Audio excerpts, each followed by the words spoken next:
حضرات تھوڑی دیر تشریف رکھیے. آج آپ نے کیا نماز تراویح میں سنا ہے سن کر کے جائیے. کل کا وہ سوال حضرت امیر معاویہ اور جواب حضرت علی کا، اور عیسیٰ علیہ السلام زندہ ہیں یا ان کی وفات ہو گئی ہے. عیسائیوں کے چرچوں پر جو تصویر لگی ہوئی ہم اور آپ دیکھتے ہیں اس کی کیا حقیقت ہے. وضو اور تیمم کا دلچسپ مسئلہ اور نبی اکرم صلی اللہ علیہ وسلم کا ایک خاص عمل انشاءاللہ بھی ہے.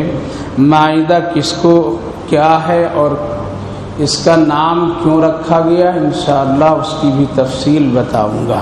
سب سے پہلے کل کا وہ مسئلہ ہے، جیسا کہ عرض کیا تھا کہ اللہ رب العالمین نے نکاح اور اس سے متعلق اور زندگی گزارنے کے لیے بہت سارے مسائل اور اس کے اصول اور ضابطے بیان کیے ہیں، اور ہر ایک کے حق کو بھی بتایا ہے. ان میں سے وراثت کا ایک مسئلہ تھا کہ لڑکوں یعنی مرد کو 2 حصے اور عورتوں کے لیے 1 حصہ مقرر ہے. لیکن اگر قدرت نے ایک ایسا بچہ پیدا کر دیا ہے جو نہ مکمل لڑکا ہے اور نہ مکمل لڑکی ہے، اس کو کیا حصہ دیا جائے گا؟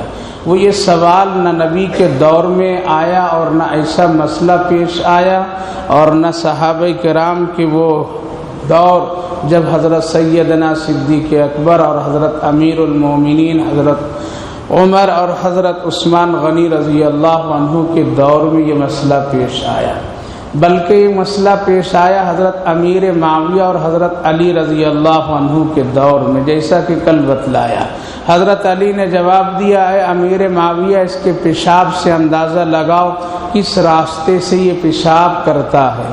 اگر مرد کی علامت سے اگر پیشاب کرتا ہے تو حصہ مرد کا دیا جائے گا، اور اگر عورت کی علامت سے پیشاب کرتا ہے تو حصہ عورت کا دے دیا جائے گا. جواب لکھ کر کے بھیج دیے.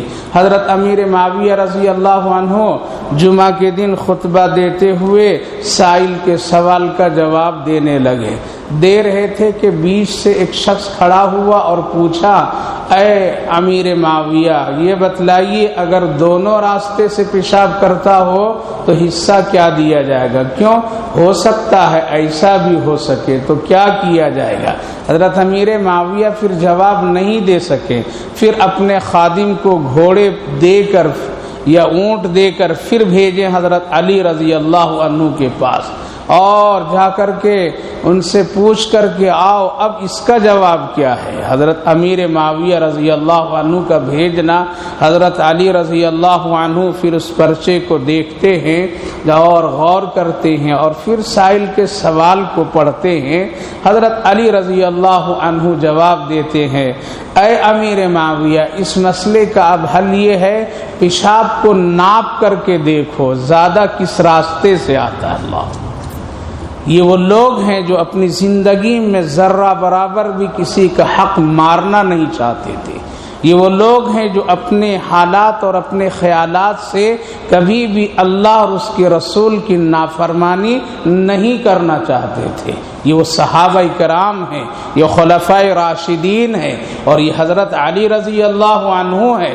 لہٰذا آج کے دور میں کچھ ایسے لوگ ہیں جو کہہ دیتے ہیں کچھ ایسے کام صحابہ کر گئے ہیں جو نبی نہیں کیے تھے، صحابہ کر گئے ہیں جو رسول اللہ نہیں کیے تھے. لہذا اس کو اگر ہم لوگ چھوڑ دیں نہ کریں تو کوئی حرج کی بات نہیں، لہذا چھوڑ دو. مثال کے طور پر میں یہ آج رمضان المبارک کے مہینے میں جو تراویح کی نماز ہم اور آپ 20 رکعت پڑھتے ہیں، کچھ حضرات ہیں جو کہتے ہیں نہیں 20 نہیں 8 ہی رکعت ہے، اور وہ لوگ کہتے ہیں یہ حضرت عمر رضی اللہ عنہ کی بدعت ہے اور ان کی شروعات ہے.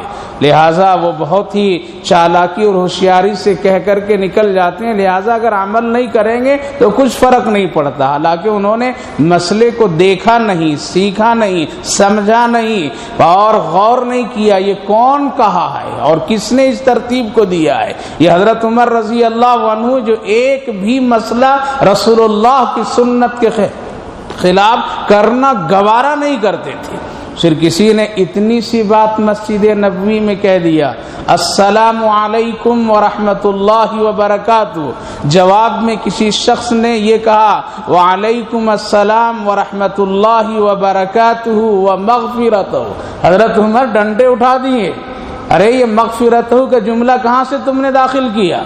نبی نے یہاں تک نہیں فرمایا بلکہ وہ برکاتہ تک فرمایا، وہ مغفرتہ کے لفظ جو تم بڑھا رہے ہو یہ نبی کے قول میں زیادتی کر رہے ہو، عمر کے رہتے ہوئے اتنا بھی عمر برداشت نہیں کرے گا، خبردار آج سے ایسا نہیں کرنا۔ تو حضرت عمر کیسے بڑھا دیں گے گھٹا دیں گے؟ حالانکہ میرے بھائیو بزرگوں، نبی نے رمضان المبارک میں 3 عمل کیے تھے اپنی زندگی میں۔ ایک مرتبہ آپ نے 43 رکعت پڑھی، اور ایک مرتبہ آپ نے 33 رکعت پڑھی، اور آپ نے ایک مرتبہ 23 رکعت پڑھی، یعنی ایک مرتبہ آپ 40 رکعت نفل پڑھی ہیں اور 3 رکعت وتر پڑھی، اور آپ نے ایک مرتبہ 33 رکعت نفل پڑھی ہیں رمضان المبارک میں اور 3 رکعت وتر پڑھی، ایک مرتبہ آپ نے 20 پڑھی اور 3 وتر کی نماز پڑھی۔ نبی پڑھے، سارے حافظ تھے، پڑھنے والے تھے، ان کے لیے ضروری نہیں تھا کہ اہتمام کیا جائے، لیکن آہستہ آہستہ صحابہ کا دور ختم ہو رہا ہے، مدینے میں باہر سے لوگ آ رہے ہیں، اب لوگ مسجد میں الگ الگ جماعتوں میں رمضان میں قرآن سننے کا ماحول بنا ہے۔ حضرت عمر رضی اللہ عنہ گھر سے نکلے، کہا کہ یہ کیا ہو رہا ہے، ایک جماعت ادھر، ایک جماعت ادھر، ایک جماعت ادھر، کہا کہ کیوں نہ ایسا ہو سب لوگ مل کر کے ایک جماعت بنا لی جائے۔ اس وقت میں حضرت عثمان ہیں، حضرت علی ہیں، طلحہ و زبیر ہیں، حضرت عبد الرحمن بن عوف ہیں، عبداللہ ابن مسعود ہیں، بڑے بڑے جلیل القدر صحابہ موجود ہیں۔ کہا کہ پھر کیا کریں گے؟ کہا کہ دیکھو نبی کا عمل دیکھو، رمضان میں کیا کرتے تھے، تو نبی کا عمل رات میں ایک ہے عشاء کے بعد سے لے کر کے تہجد تک کا عمل، اور ایک ہے تہجد سے لے کر کے فجر یعنی سحری تک کی عمل، نبی کا یہ ہے رمضان کا معمولات۔ لہٰذا جو عشاء کی نماز کے بعد جو نبی کا عمل، یہ اس میں نبی کیا کرتے تھے، تو وہاں غور کیا کہ ایک دن رسول اللہ 40 رکعت پڑھے ہیں، ایک دن رسول اللہ 30 رکعت پڑھے ہیں، ایک دن رسول اللہ 20 رکعت پڑھے ہیں۔ صحابہ کرام میں یہ سب بیٹھ کر کے غور و فکر کیے، کہا کہ اب اتنی طاقت نہیں ہے امت کو کہ 40 اور 30 پڑھے، اس لیے سب سے آخری میں نبی 20 پڑھے ہیں تو 20 کا عمل لے لیا جائے، لے لیا جائے۔ اس پر سب کا اتفاق ہوا اور سب یہ عمل شروع کر دیے۔ لہذا 2 عمل ہے رسول اللہ صلی اللہ علیہ وسلم کے، ایک عمل ہے عشاء کی نماز کے بعد سے لے کر تہجد کے وقت تک، وہ عمل ہم لوگ یہ کر رہے ہیں، کیا ہے یہ عمل ہم لوگ کر رہے ہیں۔ حضرت عمر رضی اللہ عنہ نے سب کے سامنے 20 رکعت کی ترتیب بنائی، ایک امام مقرر کیا گیا، سب پڑھیں، صحابہ پڑھیں۔ اس وقت تقریباً اس دنیا میں 70,000 صحابہ زندہ تھے، سب لوگ اس کو قبول کیے، سب قبول کیے، سب نے پڑھا، کسی نے انکار نہیں کیا۔ اور دوسرا عمل رسول اللہ کا ہے وہ تہجد کا، جو آپ 8 رکعت پڑھتے تھے، 12 پڑھتے تھے، 4 پڑھتے تھے، لہٰذا یہ عمل آپ کی پوری زندگی میں رہی ہے، یعنی تہجد کا عمل کبھی قضا نہیں کیا، کبھی چھوڑا نہیں۔ اور یہ نماز عشاء کے بعد سے لے کر کے تہجد تک کے جو نماز اور نفلیں ہیں رمضان میں، اسی کو تراویح کی نماز دے دی گئی۔ لہذا صحابہ کرام ناپ تول کر کے کام کرتے تھے، کوئی اپنے مزاج اور کسی طرح سے بڑھانا گھٹانا نہیں ہوتا تھا۔ اگر ایسا ہوتا تو یوں ہی جواب دے دیتے حضرت علی، کر لو کسی طرح دے دو، لیکن دیکھیے اجتہاد اور قیاس اور ساتھ ساتھ اتفاق اور اس پر غور و فکر اور صحابہ کا پوچھنا، لہذا حضرت علی رضی اللہ عنہ کے جواب کے مطابق اس مسئلے کا حل ہوا کہ پیشاب ناپ کر کے دیکھو، ایسے اٹکل فیصلہ نہیں کرو۔ ایک قاضی کے لیے ضروری ہے، ایک مفتی کے لیے ضروری ہے مسئلے کو مکمل تحقیق کرے، اس کے بعد جواب دے۔ تو حضرت امیر معاویہ نے کہا واقعتاً اگر علی ہیں اور علی کا یہ مسئلہ ہے تو واقعتاً وہ صحیح فرمایا ہے، 2 رائے نہیں ہے، انکار نہیں کی ہے۔ تو میرے بھائیو بزرگوں، اللہ تعالیٰ نے کسی کو حق کو نہیں مارا، لہذا خلاصہ یہ ہے وراثت کا مسئلہ قرآن سے ثابت ہے، جس طرح نماز کا مسئلہ قرآن سے ثابت ہے۔ یہ کہہ کر کے کوئی بھائی بہن کے حق کو نہ دبا دے کہ تمہاری شادی میں ہم نے خرچ کر دیا، کوئی بہن اپنے بھائی کا حق نہ دبا دے کہ ہم نے تم کو تعلیم میں پڑھا کر کے خرچ کر دیا، اور کوئی باپ اپنے کسی بیٹے کو اپنی وراثت سے محروم نہ کرے کہ تم نے ہماری خدمت نہیں کی اس لیے ہم تم کو کچھ بھی نہیں دیں گے۔ دینا پڑے گا، اللہ کا حکم ہے، برابر فیصلہ کرنا پڑے گا، لہذا وراثت کے مسئلے کو اللہ تعالیٰ نے یہاں بیان فرمایا۔ آگے چلیے، چھٹا جز شروع ہوا، لا يحب اللہ الجہر بالسوء من القول سے۔ اس جز میں سب سے زیادہ اللہ تعالیٰ نے جہاں کھانے پینے کے کچھ مسئلے بیان کیے ہیں، وہیں ساتھ ساتھ حضرت عیسیٰ علیہ السلام کا مسئلہ بیان، اور ایک بنیادی مسئلے کو اللہ نے بیان فرمایا۔ وہ مسئلہ حضرت عیسیٰ علیہ السلام سے یہ ہے، ہم سب مسلمان اہل سنت والجماعت کا یہ عقیدہ ہے کہ حضرت عیسیٰ علیہ السلام اپنی 33 سال کی عمر میں اللہ نے زندہ آسمان پر اٹھا لیا، یہ قرآن سے ثابت، رسول اللہ سے ثابت، اور پھر دوبارہ قرب قیامت میں اللہ دوبارہ دنیا میں بھیجے گا اور 45 سال زندہ رہیں گے، اور پھر آپ حج کے لیے جائیں گے، وفات آپ کی مدینہ طیبہ میں ہوگی، نبی اکرم صلی اللہ علیہ وسلم کے قبر مبارک کے بازو میں آپ کی قبر کی جگہ نبی نے چھوڑ دیا ہے، وہاں آپ دفن ہوں گے۔ یہ ہے مسلمانوں کا عقیدہ۔ اس سے اگر کوئی مسلمان ہٹ کر کے کوئی عقیدہ رکھتا ہے تو ایمان میں فرق آئے گا۔ قرآن میں اللہ نے اس کی صراحت کر دیا، لہٰذا یہ بات بالکل پکی اور یقین کے ساتھ مسلمان کہہ سکتے حضرت عیسیٰ علیہ السلام زندہ آسمان پر ہیں، اللہ نے زندہ اٹھایا اور آپ کو دوبارہ بھیجے گا۔ حضرت نبی اکرم صلی اللہ علیہ وسلم نے پوری اس کی علامت اور تشریح بتلائے، اور آپ نے فرمایا عیسیٰ علیہ السلام جب دنیا میں تشریف لائیں گے تو ایمان ہی ایمان، اسلام ہی اسلام ہوگا، غربت کو اللہ مٹا دے گا، شر اور شرارت کو ختم کر دے گا، ناپاک چیزوں کو دنیا سے اٹھا لے گا، اور یہ چرچوں پر جو ان کی تصویریں نظر آتی ہے سب کو حضرت عیسیٰ منہدم کر دیں گے، اسلام ہی اسلام ہوگا، اور ان کے دور میں مالداری ہوگی، غربت ایک ذرہ برابر بھی نہیں ہوگی۔ اور پھر لوگ اس مالداری میں وہ لوگ کہ اس وقت وہ لوگ زکوٰۃ کی رقم لے کر کے نکلیں گے، صبح کو اور شام کو پھر واپس لے کر کے آ جائیں گے۔ لوگ پوچھیں گے کیا ہوا، کسی کو دیا نہیں، تاکہ جہاں گیا وہ ہم سے زیادہ مالدار ملے۔ صبح سے زکوٰۃ کی رقم لے کر کے نکلیں گے، شام کو لے کر کے واپس ہو جائیں گے۔ الحمدللہ منہ میں پانی آ رہا ہے، وہ زمانہ آج ہوتا تو یہ سفرہ علماء کو گھومنا نہیں پڑتا ہے، یہ اتنے ٹہلنے کی ضرورت نہ پڑتی، پریشانی نہیں ضرورت پڑتی۔ کل دیکھو اللہ تعالیٰ ایسا کرے گا، آج تو ہاں، لیکن مزہ اسی میں ہے، مزہ اسی میں ہے، لطف اس میں ہے کہ پریشانی غربت میں ہم دین کو زندہ رکھیں جیسے صحابہ نے زندہ رکھا ہے۔ تو میرے بھائیو بزرگوں، حضرت عیسیٰ علیہ السلام کی یہ خصوصیت ہے، اور اللہ نے فرمایا وَمَا قَتَلُوهُ وَمَا صَلَبُوهُ وَلَكِنْ شُبِّهَ لَهُمْ، نہ حضرت عیسیٰ کو کوئی قتل کیا، نہ ان کو سولی پر چڑھایا گیا، بلکہ وہ لوگ شبہات میں پڑے ہیں۔ حضرت عیسیٰ علیہ السلام کو اللہ آسمان کی طرف زندہ اٹھا لیا۔ ہوا کیا تھا؟ پکڑنے کے لیے لوگ گئے، ان میں سے ایک نوجوان بڑی دلیری اور ہمت کر کے حضرت عیسیٰ علیہ السلام کے کمرے میں داخل ہوا اور وہاں پکڑنے کی کوشش کیا، لیکن اس سے پہلے اللہ تعالیٰ نے کیا کیا؟ آسمان پر اٹھا لیا، حجرے ہی سے اٹھا لیا۔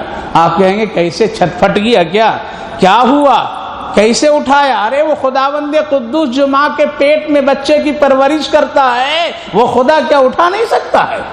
وہ اللہ جو روزی دیتا ہے وہ اس طرح عمل نہیں کر سکتا ہے، لہٰذا اٹھا لیے گئے حضرت عیسیٰ علیہ السلام۔ اللہ تعالیٰ نے ایک وقتی اور جھلک کے طور پر میں ایک شبیہ حضرت عیسیٰ علیہ السلام کی ڈال دی گئی اس نوجوان پر۔ اب یہ نوجوان نکل نہیں رہا ہے، ادھر لوگ کھٹکھٹا رہے ہیں، دروازہ کھولو نکلو۔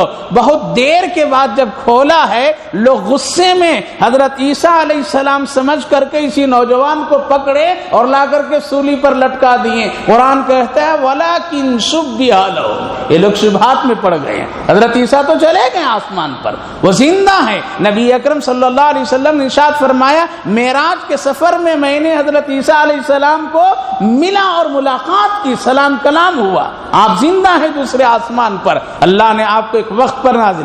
اس کے بعد ساتھ ساتھ میں فرمایا اللہ تعالیٰ خبردار یہودیوں سے اور عیسائیوں سے رازدارانہ اور مخلصانہ دوستی نہیں کرنا، اپنے دل کے بھید اور راز نہیں دینا، یہ تمہارے کبھی بھی نہیں ہوں گے، یہ اصل سے تمہارے یہ دشمن ہے. اللہ فرما رہا ہے کبھی بھی نہیں ہوں گے. ہاں تعلقات رکھو، میل جو رکھو، لین دین ہے، سب کچھ کرو، لیکن اتنا نہیں اس کے رنگ میں داخل ہو جانا کہ وہ تجھ کو عیسائی بنا دے، وہ تجھ کو یہودی بنا دے، وہ تمہارے مزاج کو پلٹ دے، تمہارے عقیدے کو خراب کر دے، اور تم کو ساتھ ساتھ اسلام کے رنگ اتار کر کے اپنا رنگ وہ ڈال دیں. اتنی دوستی گہری نہیں کرنا. یا ایھا الذین آمنوا لا تتخذوا اليہود والنصارى اولیاء، اللہ صاف فرمایا نہیں کرنا. ہاں کرنا، کاروبار تجارت رہن سہن ہے بلکہ کر لو، لیکن مذہبی اعتبار سے، عقیدے کے اعتبار سے اتنا اس کا نہیں بن جانا کہ اس میں اور تم میں کوئی فرق نہیں آ جائے. اور یہ لوگ بڑے ہوشیار ہوتے ہیں، کیا بہت ہوشیار ہوتے ہیں. ایک مسلمان، ایک یہودی، ایک عیسائی سفر پر نکلے، تینوں دوست تھے. نکلے تو بڑی پریشانی ہوئی سفر میں، بھوک لگی، کھانے کی چیزیں نہیں مل رہی تھی، لہذا رات ٹھہرے تو کسی آدمی نے لا کر کے کھیر کا پیالہ دیا. آپ لوگ مسافر ہیں، لیجئے کھا لیجئے، تینوں بانٹ کر کے کھائیے گا، برابر برابر کھائیے گا. کہا کہ ٹھیک ہے دے دیجئے، ہم لوگ برابر برابر کھائیں گے. عیسائی کہا کہ یار کیا اچھا ہوتا یہودی سے کہ ہم دونوں کھاتے ہی مسلمان کو نہ دیتے.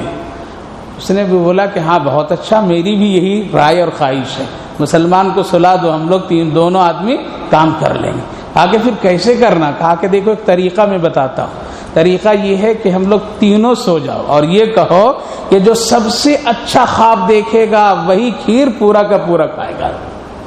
مسلمان کو بولو ہم ہاں ہاں کہہ دیں گے، اور تم تو بات بنی ہوئی ہے. لہذا لوگ مشورے سے کہا کہ جو سب سے عمدہ خواب دیکھے گا وہی کھیر پورا کا پورا کھائے گا. اگر تم دیکھو مسلمان بھائی تو تم پورا کھا جانا، اگر ہم دیکھیں گے تو ہم کھا جائیں گے، ہم دیکھیں گے ہم کھا جائیں گے، لیکن دوست ہم دونوں بٹوارہ کریں گے، اس کو کچھ بھی نہیں دیں گے. ٹھیک ہے، مسلمان بھی سویا، یہ بھی سب سوئے، لیکن بڑے ہوشیار. اللہ ایمان کی فراست دیتا ہے تو یہ دنیا پر چھا جائے. ایمان ایسی طاقت ہے، ایسی قوت ہے، یہ ہمیشہ اوپر رہتا ہے، نیچے نہیں ہوتا ہے. لیکن ہم اور آپ نے اس کو نیچے کر دیا ہے، ہم نے اور آپ نے اس کو گرانے کی کوشش کیا ہے. کبھی بھی اسلام اور ایمان نہیں گرا ہے، وہ تو اٹھتے ہوئے آ رہا ہے، چلتا ہوا آ رہا ہے. تو مسلمان سوچا کہ یہ بہت بڑے چالاکی کیے ہیں. اٹھے سب صبح صبح، کھیر کا پیالہ ڈھکا ہوا، کہا کہ ہاں بھائی اپنا اپنا خواب بتاؤ. تو کہا نہیں آپ ہی پہلے بتائیے. تو عیسائی نے کہا کہ میں خواب دیکھا کہ فرشتہ آیا اور ہم کو سیدھے حضرت عیسیٰ علیہ السلام کے پاس لے گیا ملاقات کرانے کے لیے. میں تو دوسرے آسمان کے پاس اوپر گیا اور حضرت عیسیٰ علیہ السلام سے ملاقات کی. بتاؤ میں ایک نبی سے ملا ہوں تو اس سے بڑھیا اور کیا خواب ہو سکتا ہے؟ لہذا میرا خواب سب سے عمدہ اور اونچا. تو یہودی اس نے کہا کہ ہاں ہاں فرشتہ میرے پاس بھی آیا تھا رات میں اور ہم کو اٹھا کر کے کوہ طور پر لے گیا اور حضرت موسیٰ علیہ السلام سے ملاقات کروا دیا. تو گویا کہ میرا اور آپ کا خواب بالکل بہت اچھا ہے. تو بیچارہ غریب مسلمان ان پڑھ یہی کبھی غربت کے مارے عیسائیوں کے چکر میں آ جاتے ہیں. اس نے کہا کہ اچھا، کہا کہ ہاں بھائی میں بھی ایک خواب بہت عمدہ دیکھا ہوں. حضرت جبریل آئے اور اٹھائے مجھ کو اور کہا کہ رسول اللہ کا حکم ہے جلدی سے کھیر کھا لو. اس لیے میں تو پورا کھیر کھا لیا راتی میں. کہا کہ ارے کھا لیا تو پورا کھیر؟ کہا میں نے پورا کھا لیا. اب حضرت جبریل آئے ہوں اور نبی کا حکم ہو تو پھر ہمارا کیا اختیار اس میں چلتا ہے، اس لیے پورا کھیر میں نے کھا لیا. اب تو بڑی پریشانی. کہا کہ ارے بھائی کم سے کم ہم کو بھی اٹھا لیا ہوتا. کہا کہ تم کو دیکھا تو دوسرے آسمان پر تھا، اس بھائی کو دیکھا تو یہ کوہ طور پر تھا، تو تم لوگ تو تھے نہیں، اس لیے پورا کھا لیا میں نے. تو بڑی ہوشیار رہنے کی ضرورت ہے میرے دوستو بزرگوں. یہ گلی گلی میں، کوچے کوچے میں، دکان دکان، بازار بازار میں پھیلے ہوئے ہیں. اگر ہوشیاری سے نہیں رہوگے ایمان لے لیں گے یہ لوگ، ایمان لوٹ لیں گے یہ لوگ. یہ بڑے خطرے کی چیز ہے. اس کی چمک دمک سے، اس کی تعلیم اور اس کے کالج اور اسکولوں سے کہیں فریب نہ ہو جاؤ اور کہیں فریب میں آ کر کے ایمان کو لوٹ نہ لیں یہ لوگ. چلے بہت چالاکی سے رہنے کی ضرورت ہے. لہذا مسلمان ایمان اگر ہو تو اللہ مدد فرماتا ہے. تو عرض یہ کر رہا تھا اس جز میں کئی آیتوں میں اللہ تعالیٰ نے فرمایا خبردار اس سے دوستی رازدارانہ نہیں کرنا، ان کا رنگ اپنے اوپر نہیں چڑھانا، تم اپنے رنگ اس پر چڑھا دو اور تم اپنا سکہ جما دو ایمان کا.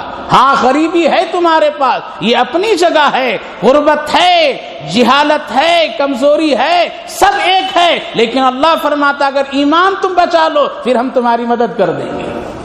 لہذا میرے بھائی بزرگوں، حضرت عیسیٰ علیہ السلام کے سلسلے میں یہ پکا یقین ہے آپ زندہ ہیں، دوسرے آسمان پر اللہ قرب قیامت میں آپ کو دمشق کے جامع مسجد کے مینارے سے اتارے گا اور حضرت مہدی کے دور میں آپ تشریف لائیں گے اور 40 یا 45 سال اس پوری دنیا میں آپ رہ کر کے اسلام کا کام کریں گے. لہذا چرچوں پر جو آپ تصویر دیکھتے ہیں یہ عیسیٰ علیہ السلام نہیں ہے بلکہ وہ نوجوان کی تصویر ہے جو حضرت عیسیٰ کو پکڑنے کے لیے گیا تھا.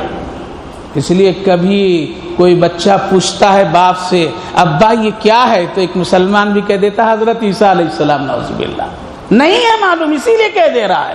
ابا یہ کیا چیز ہے، کس کی تصویر ہے، امی یہ کس کی ہے، تو وہ بھی کہہ دیتے حضرت عیسیٰ علیہ السلام. نہیں، کبھی بھی زبان سے ایسی باتیں نہ نکالو بلکہ کہہ دو ایک شبہات ہے اور شبہ میں پڑے ہوئے اس نوجوان کی یہ تصویر ہے جو پکڑنے کے لیے اندر گیا تھا. اور اللہ نے فرمایا وَمَكَرُوا وَمَكَرَ اللَّهُ وَاللَّهُ خَيْرُ الْمَاكِرِينَ. تو حضرت عیسیٰ علیہ السلام کی بنیادی عقیدے بتا دیا. آگے آئیے سورۃ المائدہ. مائدہ کے معنی نام ہے کیا؟ دسترخوان. کیا ہے؟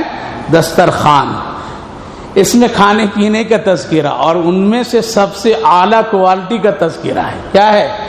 مسلمان گوشت نہ کھائے تو آدھا مسلمان ہے، آدھا مسلمان. سبزی ترکاری پر مسلمان تو رہ ہی نہیں سکتا ہے. وہ تو جب تک یہ چیز نہ، اور خدا کی قسم اللہ اتنا کھلاتا ہے، اتنا کھلاتا ہے کہ اس کی کوئی حد نہیں ہے. اور جس چیز کو حلال کر دیا اللہ کبھی کمی نہیں کرتا ہے، کبھی کمی نہیں کرتا ہے. جبکہ ایک بکری 2 ہی بچہ دیتی ہے لیکن پھر بھی کمی نہیں ہے، اور کتیا 10-20 بچے دے دیتا ہے پھر بھی کمی ہے. یہ خدا کی شان ہے میرے بھائی بزرگوں. اللہ رب العالمین نے عجیب و غریب نعمتیں برسا دیا ہے. تو مائدہ کے معنی ہے دسترخوان. دسترخوان اس میں کچھ حلال چیزوں کا ذکر، کچھ حرام چیزوں کا ذکر اللہ نے کیا ہے. اور مائدہ خاص طور سے وہ کہ بنی اسرائیل میں ایک دسترخوان آسمان سے آ جاتا تھا، وہ لوگ بیٹھ جاتے تھے اور کہتے تھے اللہ بھوک لگی ہے. دسترخوان بالکل آ جاتا تھا، پکے پکے حلوہ اور تیتر بٹیر اور بہت ساری غذا کی چیزیں لوگ کھاتے تھے. اور جب بچ جاتی تھی وہ چیزیں پھر آسمان کی طرف دسترخوان چلا جاتا تھا. بڑا مزہ اور لطف. منہ میں پانی آ رہا ہوگا ہم لوگوں کا ہے کہ کاش کہ آج ہو جاتا. یہ محنت کرنے کیا پڑتی، یہ محنت، لیکن مزہ اس میں ہے، مزہ اس میں ہے. دکان بھی ہو، کاشتکاری بھی ہو، ملازمت بھی ہو، پھر بھی مسلمان ہو تب مزہ ہے. لہذا اس کا تذکرہ انما الخمر انما حرم علیکم المیتۃ والدم ولحم الخنزیر وما احل به لغیر اللہ. اللہ رب العالمین نے فرمایا ہم نے خنزیر کو حرام کر دیا، خبردار کبھی بھی اس کی طرف جانا نہیں. یہ مکمل حرام ہے، ناجائز ہے. جانوروں میں حرام، جانوروں میں سب سے نجس جانور یہ ہے. لہذا یہ تمہارے لیے حرام ہے، اس کی ہر چیز تمہارے لیے حرام ہے. انما حرم علیکم المیتۃ، مردار حرام ہے. ایک جانور حلال ہے لیکن مر گیا اپنی فطری موت پر، یا کسی نے اس کو مار دیا، یا کسی نے اس کو دھکا دے کر کے گرا دیا اور اسی میں وہ مر گیا، وہ جانور کیا ہے؟ حرام ہے. حلال تھا پہلے لیکن اب حرام. لہذا حلال جانور کو حلال کیسے کریں گے کھانے کے لیے؟ اللہ نے فرمایا ذبح کرو. وما زکیتم بھی، یعنی وہ جانور جس کو تم ذبح کرو گے اللہ کا نام لے کر کے، وہی جانور تمہارے لیے حلال ہوگا کھانے کے لیے، اگرچہ وہ حلال ہے. لہذا شریعت میں ذبح کرنے کا حکم دیا گیا. خنزیر حرام، لیکن حلال جانور بھی کبھی کبھی کیا ہوتا ہے؟ حرام ہو جاتا ہے. ذبح نہیں کیا یا ذبح کیا تو اللہ کا نام نہیں لیا، کیا کہا؟ یہ بکرا فلاں بڑے بزرگ کے لیے ہم ذبح کر رہے ہیں. حرام ہو گیا. قرآن اٹھا کر کے دیکھو، حرام ہے یہ جانور، حلال پیسے سے تم نے لایا، سب کچھ کیا ٹھیک ہے، لیکن کیا ہو گیا؟ نیت تمہاری دوسری طرف چلی گئی۔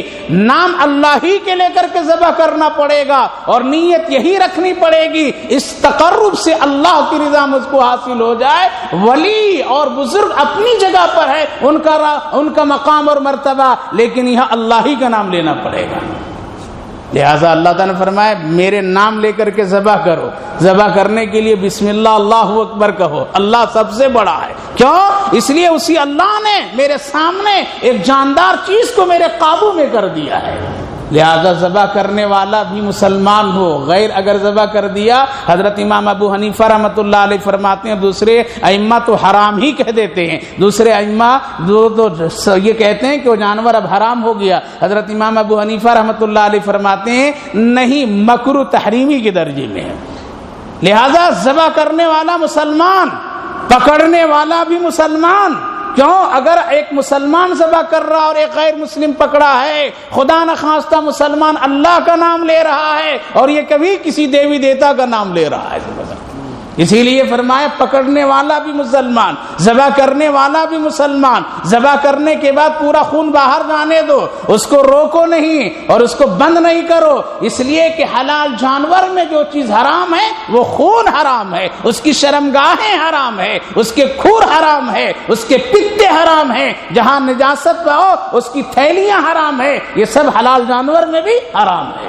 لہذا اس کو مکمل پاک صاف کرو اور اللہ کا نام لے کر کے کھاؤ، اللہ کا شکر ادا کرو۔ آج کل ذبح کی عجیب و غریب کیفیتیں ہیں اور اس کے بہت سارے مسائل ہیں۔ کیا چھری پر بسم اللہ پڑھ کر کے ذبح کر دیا تو کیا ذبح ہو جائے یا نہیں ہو جائے؟ پہلے دور میں آتے تھے بزرگ لوگ اور چھریوں میں دم کر کے 3 مہینے کے لیے چلے جاتے تھے، اسی چھری سے سب لوگ کیا کرتے تھے؟ ذبح کرتے تھے۔ ہاں وہ دور اور زمانہ ایسا تھا، لکھنے پڑھنے والے لوگ نہیں تھے، دین اور شریعت کو نہیں جانتے تھے، کر لیے۔ اب تو گلی گلی کوچے کوچے میں علماء مدارس مکاتب ہیں، اب یہ سب نہیں چلے گا۔ ذبح کرنا، اور پھر مسلمان ہو کیسے کہ ایک مرغی نہیں ذبح کر سکتے ہو، خود ایک بکرا خود نہیں ذبح کر سکتے ہو، اس کی دعائیں تجھے یاد نہیں، یہ تو بڑے افسوس کی بات ہے۔ لہذا جس طرح مرد ذبح کر سکتا ہے اسی طرح عورتیں بھی ذبح کر سکتی ہے، اور یہ حرام اور حلال کی کیفیتوں کے لیے آپ کو علماء سے وقتاً فوقتاً رجوع ہونا چاہیے۔ اسی طرح سے مرغی کے بھی مسئلے میں ہے، اس کو بھی اللہ کے نام لے کر کے ذبح کرو اور پورا مت کاٹو اس کے حلق کو، بلکہ کیا کرو؟ آدھا کاٹو، رگیں کاٹو، پورا نہ کاٹو۔ یہ پورا کاٹنا کن کا طریقہ؟ یہود و نصارہ کا طریقہ ہے، اس لیے آدھا خون بہا لو، بعد میں پھر اس کی پوری کٹنگ کرو۔ لیکن کاٹتے کاٹتے دکاندار نے کیا کیا؟ چھری اتنی تیز چلایا کہ سر الگ دھڑ الگ ہو گیا۔ کھانا جائز ہے یا ناجائز؟ اگر ایک کا دکا مرتبہ ایسا ہو گئی غلطی میں تب تو چلیے گنجائش ہے، لیکن ایک مسلمان جان بوجھ کر کے بار بار ایسا کرتا ہے تو پھر وہ حرام ہو جائے گا، ایسا عمل نہیں کرنا۔ اسی طریقے سے مرغی ذبح کر کے فوراً گرم پانی میں ڈالنا مناسب نہیں ہے۔ کیوں؟ جب گرم پانی میں آپ ڈال دیں گے تو اس کے پیٹ میں جو نجاستیں ہیں وہ گوشت میں مکس ہو جائے گی، سرایت کر جائے گا، اور اس کی نجاست کو پاک کرنا، اس کے خون کو ہٹانا، یہی طریقہ ہے پاکی کا۔ لہذا گرم پانی میں صرف پنکھڑیوں کو اور چمڑے کو ہٹانے کے لیے لوگ دکاندار کبھی کیا کرتے ہیں؟ جلدی سے گاہک کو دینے کے لیے گرم پانی میں ڈالا، نکالا اور دے دیا، وہ مکروہ تحریمی کے درجے میں ہے۔ خدا نخواستہ اگر کسی کے گھر میں ایسا آ جائے، حضرت مولانا مفتی یوسف صاحب لدھیانوی رحمۃ اللہ علیہ لکھتے ہیں عورتوں کو چاہیے 3 مرتبہ پاک پانی سے اس کو صاف کرے، دھلے اور پھر پکائے، تب تو گنجائش ہے کھانے کی۔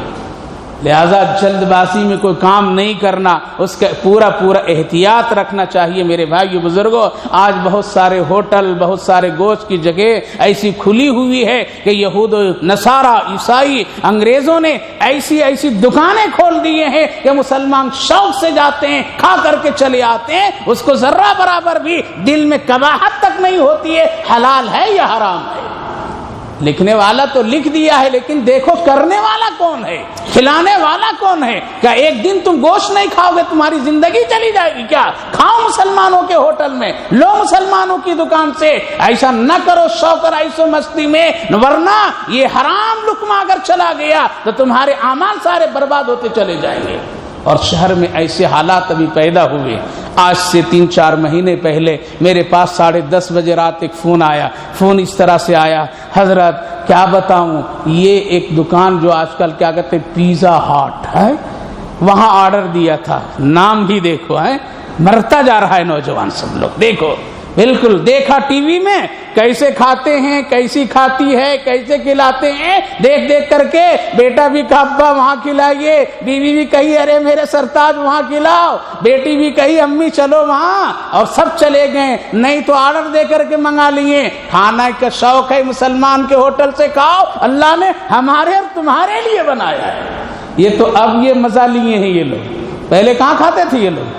کھاتے تھے نہ، پہلے نہیں کھاتے تھے، اب چند سالوں سے گوشت کا مزہ ان کو لگا، تب یہ دکانیں کھولے اور کھانے لگے، اب مسلمانوں سے زیادہ وہ کھانے لگے۔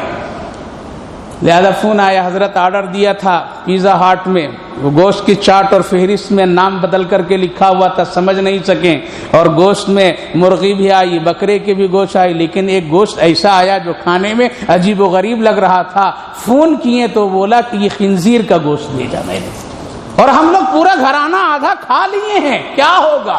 اللہ اکبر، آج انگریزیت ذہن میں بیٹھی ہوئی ہے، لہذا کھلا دیں گے یہ لوگ۔ میرے بھائیوں بزرگوں، اندازہ نہیں ہے، اندازہ اس وقت کا کیجئے جس وقت انگریز اس ملک میں مسلط تھے اور فوج میں مسلمان فوجی لوگ تھے، اس وقت میں گولیاں جو بندوق کی ہوتی تھی، پستول کی گولیاں ہوتی تھی، کارتوس جو ہوتے تھے اس پر چربی خنزیر کے لگا کر کے اس کو رکھتے تھے، اور مسلمان قید مسلمان فوجی کو لوگ دیتے تھے کہ تم اپنے منہ سے دانت سے اس کو نکالو اور پھر نکال کر کے پھر اس کو بندوق میں ڈالو۔ مسلمان فوجی کہتا نہیں اس میں خنزیر کی چربی لگی ہوئی ہے، ہم ایسا نہیں کریں گے تو ملازمت سے تم کو جانا پڑے گا۔ وہ جانتا تھا کہ اگر حرام لقمہ اگر چلا گیا اس کا ایمان کمزور ہو جائے گا۔ اس لیے بچو میرے نوجوانوں، شوق اور فیشن میں ایسا نہ کرو، گھر میں پکا کر کے کھاؤ، مسلمان کے ہوٹل سے کھاؤ، مسلمان کی دکان سے خریدو، یہ سب ان کو جانے دو، کرنے دو، یہ تمہارے لبھانے کے لیے چیزیں ایسی ہے، اگر تم ایسا کرو گے تو نسلیں تباہ برباد ہو جائے گی۔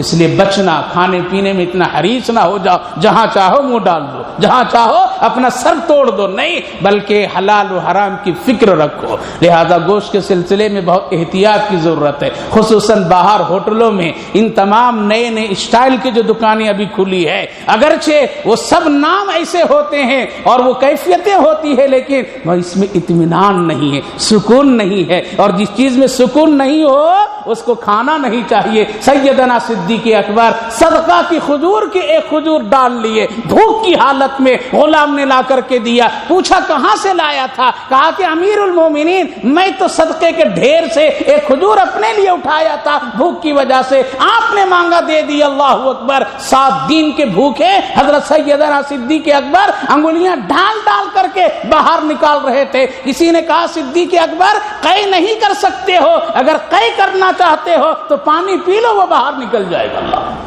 وہ لوگ احتیاط کرتے تھے، اللہ کھلا رہا ہے، گھر میں کھاؤ، اپنی عورتوں سے پکوا کر کے کھاؤ، اپنے مسلمان ہوٹلوں میں کھاؤ، اتنا نہ آزاد ہو جا کہ جو آ جائے سب کھا پی کر کے برابر کر دو۔ تو گوشت کے سلسلے میں بہت تفصیل ہے، علماء کرام سے وقتاً فوقتاً معلومات کرنا چاہیے۔ قرآن کریم کی ایک آیت کریمہ، یا ایھا الذین آمنوا اذا قمتم الی الصلاۃ فاغسلوا وجوہکم وایدیکم الی المرافق وامسحوا برؤوسکم وارجلکم الی القعبین۔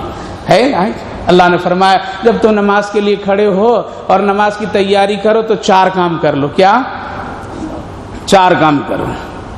یعنی وضو کر لو، اور وضو کے فرائض بتا دیے، کتنے؟ 4 فرض ہیں۔ کتنے وضو میں فرض؟ کیا کیا معلوم؟ چہرہ یہاں سے یہاں تک دھونا، یہاں سے یہاں تک کے، اس کے بعد پیر دھونا، ارے کچھ بولیے نا، ہاتھ دھونا ہے، چہرے کے بعد کیا دھوتے ہیں؟ ہاتھ دھوتے ہیں۔ اس کے بعد میں سنتوں کی بات ہے، فرض کی بات کر رہا ہوں، چہرہ دھونا، ہاتھ دھونا، سر کا مسح کرنا اور پیر دھونا، یہ قرآن نے بتایا 4 چیزیں فرض ہے۔ غسل میں کتنے فرض ہیں؟ اگر ایک آدمی ناپاک ہو جائے تو کتنا؟ ایک نوجوان سے پوچھا، کہا کیا کیا ضروری ہے غسل میں؟ کہا کہ 3 چیز حضرت ہو جائے تو بس غسل ہو جاتا ہے نا۔ کہا کیا؟ کہا کہ پانی، صابن، تولیہ، 3 چیز ہوا غسل ہو گیا ہے، بس غسل ہو گیا، تیار ہو گیا، پاک آدمی ناپاک آدمی پاک ہو گیا۔ نہیں ہوا، سیکھنا پڑے گا۔ وضو میں 4 فرض، غسل میں 3 فرض، اور تیمم میں 2 فرض۔ یہ مسئلے جانو میرے نوجوانوں بزرگوں، پڑھو، نماز تبھی صحیح ہوگی، طہارت تبھی حاصل ہوگی۔ اللہ کے رسول صلی اللہ علیہ وسلم نے باقی سنتیں بتائی ہے، یہ 4 فرض قرآن نے فرمایا، اعلان کر دیا، چہرہ دھو لو، ہاتھ دھو لو کینیوں تک، اور سر کا مسح کر لو، اور پیر دھو لو، تمہاری وضو ہو گئی۔ اور وضو ہونے کے بعد میں پھر کیا ہوا؟ تم نماز پڑھو، نماز ہو جائے گی۔ اب اور اضافہ کیا ہے؟ گھٹنوں تک ہاتھ دھونا، کلی کرنا، مسواک کرنا، ناک میں پانی ڈالنا، 3 مرتبہ دھونا۔ ایک پادری حضرت حجت الاسلام حضرت مولانا قاسم صاحب نانوتوی رحمۃ اللہ علیہ سے سوال کر دیا، کہا کہ مولوی قاسم صاحب، عجیب و غریب تمہارے دین اور شریعت ہے، تیرا نبی قرآن 4 چیزوں کو کرنے کا حکم دیا تو کر لینا نے، آگے یہ سب اضافہ کیوں کر دیا؟ 3 مرتبہ ہاتھ کا دھونا، کلی کرنا، ناک میں پانی ڈالنا، اور یہ 3 مرتبہ دھونا، اس میں پانی بھی زیادہ خرچ ہوتا ہے اور وقت بھی زیادہ جاتا ہے، تو لہذا رسول اللہ نے تو فضول کام کرنے کا حکم دے دیا۔ نعوذ باللہ۔ حضرت حجت الاسلام تھے، اللہ اکبر، غضب کی صلاحیت، ناٹے قد کے عالم دین، سیدھے سادے رہنے والے۔ ایک بستی میں مغرب کی نماز میں پہنچ گئے ہیں تو لوگوں نے کہا مولوی تو نماز پڑھا گا؟ کہاں پڑھا دیتا ہوں۔ پڑھائیں، آگے بڑھیں تو سورہ فاتحہ کے بعد پہلی رکعت میں قل اعوذ برب الناس پڑھا دیے، دوسری رکعت میں بھی قل اعوذ برب الناس پڑھا دی، ہو گئی نماز۔ لوگوں نے پوچھا کیا کر دیے مولوی، نماز کیسی پڑھایا؟ پہلی میں بھی قل اعوذ برب الناس، دوسرے میں بھی قل اعوذ برب الناس۔ کہا کہ ہاں نماز ہو گئی۔ خیر مولوی صاحب حضرت حجت الاسلام نکلے، چلے آئیں مدرسہ دیوبند، لیکن یہ بزرگ لوگ بستی والے اطمینان سے نہیں رہے۔ عشاء میں پھر اس پر جرا ہوئی، نماز ہوئی یا نہیں ہوئی، نماز ہوئی یا نہیں ہوئی، فجر میں بھی ہوئی یا نہیں ہوئی۔ کہا کہ چلو دیوبند تو قریب ہے نا، مدرسے میں چل کر کے بڑے مولوی جو ہے اس سے مسئلہ پوچھ کر کے آ جائیں گے، اگر وہ ہاں کہہ دیا تو اطمینان ہو جائیں گے۔ پوری بستی کے بزرگ لوگ سب صبح آگے، لوگوں سے پوچھا بڑے مولوی کہاں ہے؟ آگے چھتہ مسجد میں کمرے میں بیٹھے ہوں گے۔ وہ گئے، سب لوگ دروازہ کھٹکھٹائے، کھولیں تو یہی مولوی نکلے جو نماز مغربی پڑھائے تھے۔ ان لوگوں نے دیکھ کر کے کہا ارے تو بڑا مولوی، کہا کہ کیا ہوا؟ اگر تو بڑا مولوی تو اسی وقت بتا دیا رہتا کہ میں دیوبند کا سب سے بڑا مولوی ہے، تو ہم لوگ یہاں تک مسئلہ پوچھنے کیوں نہیں آتے؟ اللہ اکبر، کتنے سیدھے سادے رہتے تھے، اب تو اسٹائل والے مولوی ہو گئے ہیں، اسٹائل کے مولوی ہو گئے، نہ جانے کس رنگ ڈھنگ میں ہو گئے، آداب و القاب اتنے لگا لیتے ہیں، اللہ اکبر، کہ پہنچ گیا ایک مولوی کہاں؟ رات میں 11 بجے رات پہنچا، دروازہ کھٹکھٹایا اپنے خاص آدمی کے پاس، دروازہ کھولو، کہا کہ کون؟ میں فلاں عالم قاری مفتی مجاہد، یہ قادری چشتی سہروردی نقشبندی قبلہ رضوی قادری سب لگایا۔ اندر سے جواب دیا اتنے لوگوں کی جگہ میرے گھر میں نہیں ہے، واپس چلے جائیے آپ۔ کہا کہ میں اکیلے ہوں، کہا کہ اکیلے ہو تو یہ اتنے لوگوں کے نام قادری چشتی نقشبندی شہروردی اور یہ فلاں یہ کون لوگ ہیں؟ کہا کہ یہ میرے القاب ہیں۔ کہا کہ ہائے انا للہ، اتنے بولنے کی کیا ضرورت، سیدھا سادہ بول لیتا میں فلاں مولانا ہوں تو اندر آ گیا رہتا۔ تو میرے بھائی بزرگوں اب اسٹائل والے ہو گئے، اتنے آداب و القاب لگا لیتے ہیں، علم سے بالکل دور، عمل سے دور۔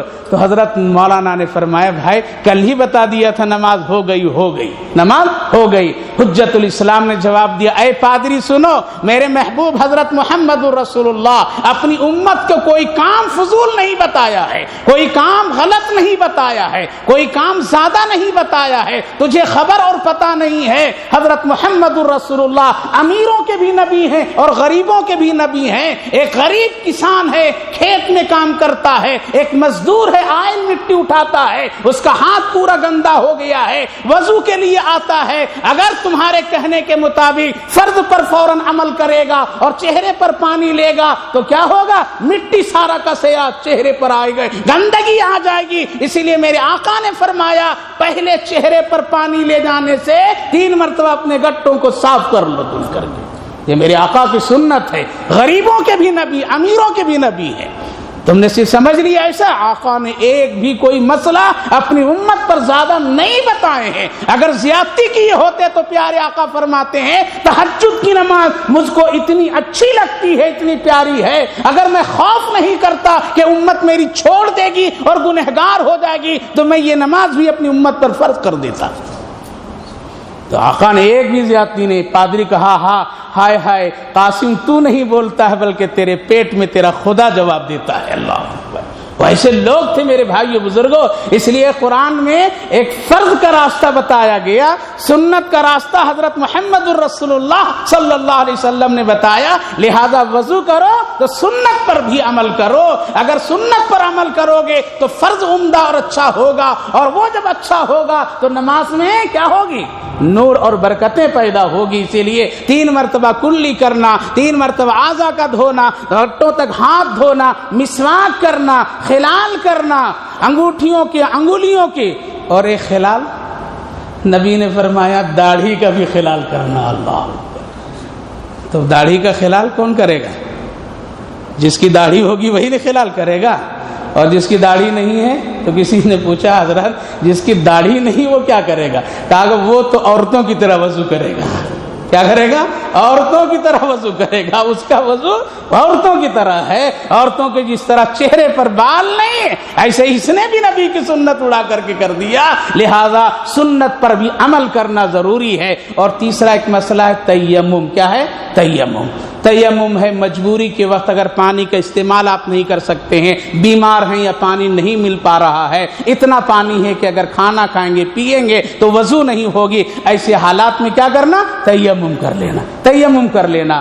اور اس تیمم میں 2 فرض ہیں، ایک ہے پاک مٹی پر ہاتھ مارنا، مٹی کو جھاڑ دینا اور جھاڑ کر کے اپنے چہرے پر مل لینا اور اپنے دونوں ہاتھ پر مل لینا، پیر پر ملنے کی ضرورت نہیں، تیمم ہو جائیں گے۔ مسئلہ لیکن جاننا تیمم مجبوری میں ہے، کسی ایسی مجبوری میں نہیں کہ چیز رہتے ہوئے تیرا دل مجبور ہو۔ ایک صاحب فضیلت سن لیے کہ جو آدمی تہجد کی نماز پڑھتا ہے بڑی خوبصورت ہو جاتا ہے۔ کیا ہوتا ہے؟ بڑی خوبصورت ہوتا ہے، چہرے پر نور آ جاتا ہے۔ کہا کہ بہت اچھا مولوی نے نسخہ بتا دیا۔ گیا رات میں اٹھا، بڑی سخت سردی تھی، ہوا بڑی ٹھنڈ چل رہی تھی، پانی بھی بہت ٹھنڈا تھا۔ ہم کو اور آپ کو بنگلور میں پتہ نہیں چلتا ہے، لیکن جن علاقوں میں ایسا ماحول ہوتا ہے وہاں پانی چھونا بھی مشکل ہو جاتا ہے۔ اٹھ تو گیا بیچارہ تہجد کے وقت میں، لیکن دل بیمار اور مجبور ہے۔ لیکن دوسری مجبوری نہیں، پانی بھی ہے، سب کچھ ہے، لیکن اب اٹھا تو پانی وضو کرنے کے لیے بڑی پریشانی۔ کہا کہ ہو مجبوری میں تو تیمم کر کے وضو ہو جاتی ہے، نماز ہو جائے۔ لہٰذا اس نے کہا کہ ٹھیک ہے تیمم کر لو، تو جلدی سے ہاتھ مارا، چھوٹا سا گھر مکان پہلے دور میں سیدھے سادھے، ہاتھ مارا 2-3 مرتبہ اور اپنے چہرے پر ملا، ہاتھ پر ملا اور تہجد کی نماز پڑھ لیا۔ بہت اچھے ڈھنگ سے پڑھا۔ صبح اٹھا، بیوی کو اٹھایا، ذرا بیوی آئینہ لاؤ ذرا دیکھو اور مجھ کو بھی دکھاؤ میرا چہرہ کتنا خوبصورت ہو گیا ہوگا، اس لیے آج میں تہجد پڑھا ہوں۔ بیوی نے کہا کہ کم بخت پہلے سے زیادہ کالا کلوٹا ہو گیا۔ کہا کہ کیا ہوا؟ کہا کہ پورے تاوے کی کالک تو چہرے پر مل لیا ہے۔ اوہ انا للہ، میں تو تیمم کے لیے ہاتھ مارا تھا، وہ تاوے پر میں مار دیا۔ جب تم دین سے بگڑو گے، شریعت سے بگڑو گے، نبی کی سنت کو ہلکا سمجھو گے اور یہ کہو گے یہ چھوٹی سنت ہے، اس کو کریں گے تب بھی چلے گا، نہیں کریں گے تب بھی چلے گا، جب نبی کے عمل کو ہلکا پھلکا اور دین کا مذاق اور اپنے مرضی کے مطابق شریعت اور دین کو ڈھالنے کی کوشش کرو گے تو دنیا ہی میں اللہ چہرہ کالا کر دے گا۔ اس لیے میرے بھائیو بزرگوں، ہمیشہ نفس کا غلام نہیں بنو بلکہ محمد الرسول اللہ کی شریعت کا غلام بنو۔ اللہ نے تیمم کے بھی مسئلے بیان فرمائے، وضو کے بھی مسئلے بیان فرمائے ہیں اور غسل کے بھی بارے میں بتا دیے ہیں۔ آگے اللہ رب العالمین نے پھر اسی جز میں اللہ کے پیغمبر صلی اللہ علیہ وسلم سے فرمایا آپ میری بات کو پہنچا دیجئے، عمل کرنا یا نہ کرنا ان کا کام ہے، ہم آپ کی حفاظت کریں گے۔ واللہ یعصمک من الناس،